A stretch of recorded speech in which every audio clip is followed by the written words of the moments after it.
Hi again. Just thought I'd do this yard weaning in maybe 2 or 3 parts. Basically, because my video editing skills are crap and people's attention spans probably under 5 minutes. So just thought I'd, from this point, just show you.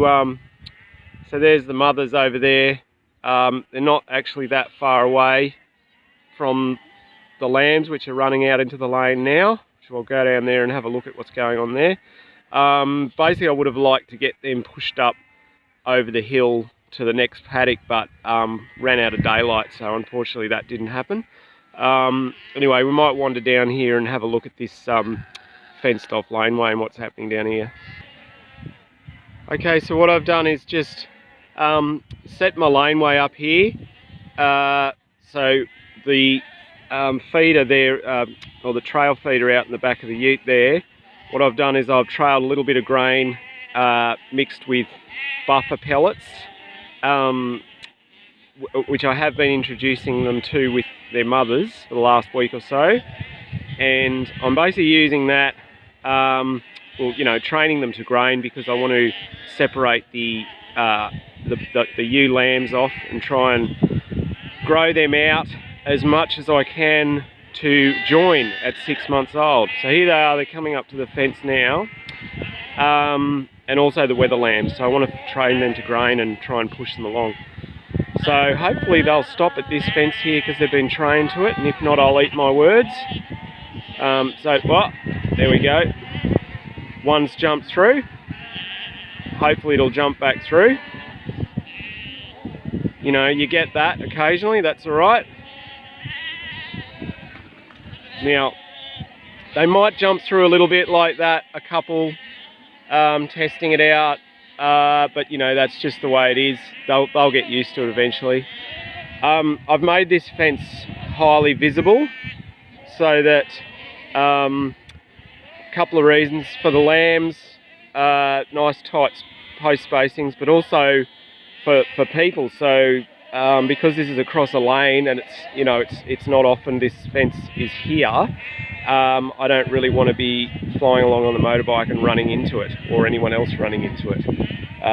It's not good.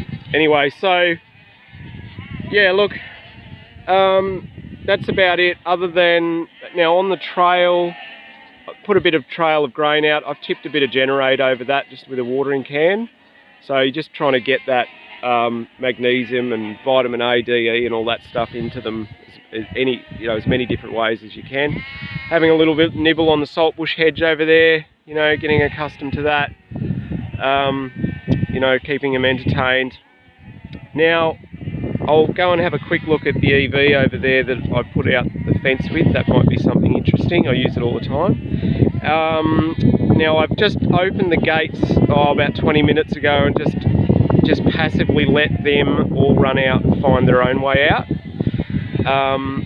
Yeah, so you're not pushing, there's definitely no dogs, everything's just nice and passive, moving through them, getting them used to people, all that sort of stuff.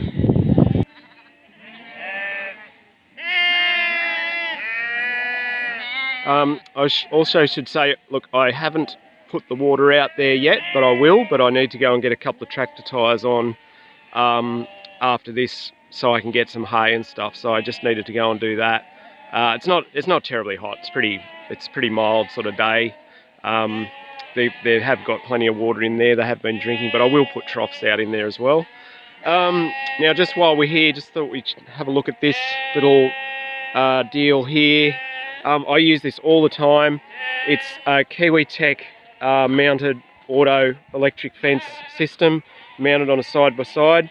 It's also an electric drive side-by-side. Now the reason I've gone with that is because it's just an absolutely perfect match for electric fencing, an EV, because you've got that instant torque, and when you're sort of putting posts out and you're wanting to move quickly onto the next post, it's absolutely brilliant.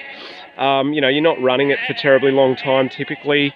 But yeah, I can rip along in this and put out fencing really quickly. So it's just really well suited. I'll do a demo, an action demo of that one day, but at the moment that might make the video a bit too long. Now I'll just see what's happening up here. They're coming along to test the fence again. So, you know, they definitely know what the fence is. You know, look, I haven't had a massive breakout before.